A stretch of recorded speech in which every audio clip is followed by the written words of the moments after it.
Alam mo ba kung sino ang prinsipal na may akda ng konstitusyon ng unang Republika ng Pilipinas sa Malolos noong 1878?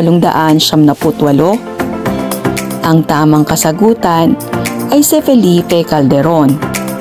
Si Felipe Calderon ang nanguna sa komite na naatasang gumawa ng konstitusyon noong 1878. Ito ngayon ang tinatawag na Malolos Constitution sa pahina ng ating kasaysayan. Ang ideya ng pagbuo ng isang konstitusyon ay tinutulan ni Apolinario Mabini sapagkat ayon sa kanya, ang Kongreso na kung saan kasapi si Calderon ay walang sapat na panahon upang pag-usapang mabuti ang mga lalamanin ng nasabing konstitusyon at sa halip ay maging tagapayo na lamang ng Pangulong Aguinaldo sa mga panahong iyon.